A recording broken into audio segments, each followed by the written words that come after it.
Brandyne Parker was most noted for her starring role in a Christmas pageant at the age of 6. She had been voted head of student council in middle school and most likely to succeed at the age of 14. She had a mother and a father who'd also had 6 mouths to feed, she, being the eldest and the wisest, as her mother had pointed out, only had to follow some common sense. Stay focused at school, work hard, and don't fall for some no-good dreamer. After all, Brandyne had everything, brains and beauty, and she was expected to be homecoming queen in high school, which would only have opened more doors for her. The problem was that everything changed the day she met William, or rather Willie, Barkley.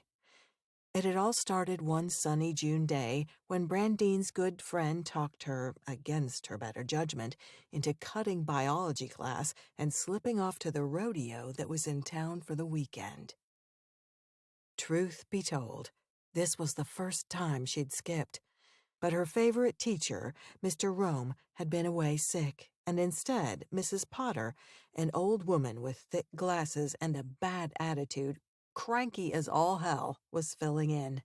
Because of that one moment in time, Brandyne's bright future slipped away.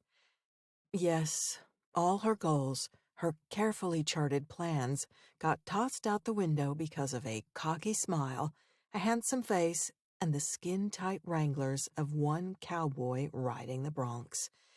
Add in a beer or two, and their chemistry was off the charts. She let him sweet-talk her into the back of his pickup at a pullout at the edge of town, and she not only lost her virginity, but fell head over heels for a rodeo star. 9 months later, she had Rita, the first of 5, in Sweet Rock, Wyoming, at the age of 18. Rita was now 15 years old, and she had been followed by Colton, now 14, Hadley, now 10, Nora, now 6, and Emma, now 4. Each had been born on the road in a different town, a different place, each a symbol of another rodeo lost. But Brandyne and Willie were far from a love story. Willie followed the rodeo circuit, and Brandyne tagged along, living in tents, trailers, whatever Willie could find as he chased the buckle, the booze, and, if she was honest, the women. Soon, he became a washed-up rodeo star, dumping Brandyne and their 5 kids in Columbia Falls at a local park and promising he'd be right back after he took care of a few things. Now, almost a year later, she hadn't set eyes on him again. "Mama, where's that white blouse of mine?"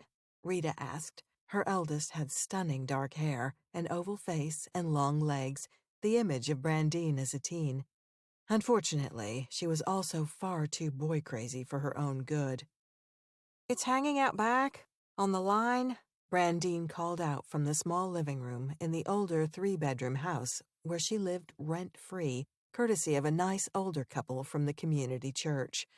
Her new friends, Kim and Bruce Siegel and Andy and Laura Friesen, were also all about helping out when they could, and this house and all their assistants had come at a time when Brandyne couldn't have sunk much lower.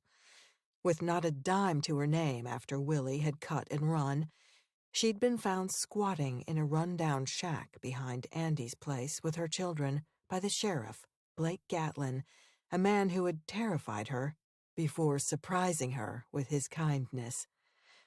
No, Brandyne knew she needed more time to figure things out, to get back on her feet, to keep her kids fed, and try to make sense of this mess.